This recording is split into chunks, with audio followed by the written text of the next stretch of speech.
Seeing as this cable's completely twisted and knackered now, I thought we'll have a go at trying to solder this cable so we can cut it nice and square. So we're going to use our Paul Weller welding set. Professional, you see, just like Paul.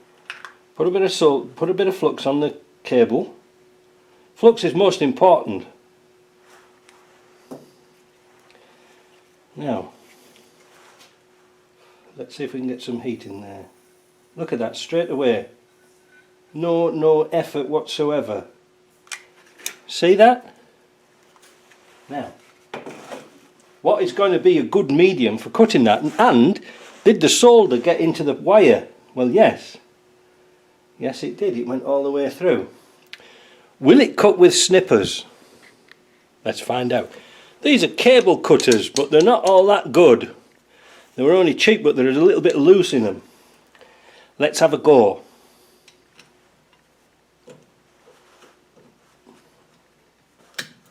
No. Because they're opening out, they're splaying out a little bit. So you see what it's done to the cable? It's half got it through. So let's do that experiment again on a better piece of cable. We'll resolder another bit. Right, so the first cut wasn't the deepest because, again, these were so cheap that the cable decided to slip between the jaws that way instead of going that way and chip it all up. So this time we're going to use a pair of channel lock cutters, diagonal cutters. Yes, that worked. And look at the end, well, if you can see there. Can you see the end of the cable? Lovely and square. Now that was a pair of just channel locks there, quite good. Can we cut that down again with a cheapy pair of levered cutters? You see? No. See how it's all pulled apart? Because these again haven't got you need a good pair of cutters. But what if you haven't got a good pair of cutters? Wonder if we could cut it with a grinder. Well, let's find out. Let's solder this one back up again. But you can see there, if you haven't got a hope in hell's chance of putting that through a furrow. No way. Let's put some solder on here.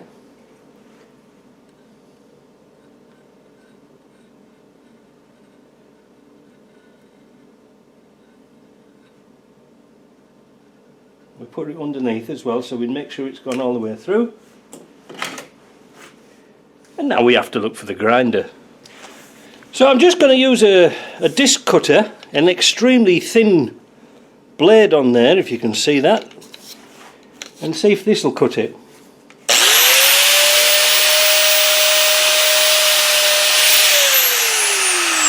Yes, lovely that. Now I've got a big ball of solder on there, but you can soon file that down. So it needs something very sharp, like a pair of channel locks, or a really good quality pair of snippers, or a grinder, something that's fast and abrades, like an abrasive that cuts that. I wouldn't cut it with a regular grinding wheel because it'll just flap everywhere. It wants something thin and fast. So, bloody light, man, it's blinding, isn't it? Wait a minute, let's turn that down. Right, turn it off anyway, it's even better. So, I hope you like that experiment, just messing about with cables. But it just shows you what you can do even with the cheapest of cables. I'll tell you something, it's convinced me to solder up the old ones now. Right, good experiment, we'll see you later. Bye now.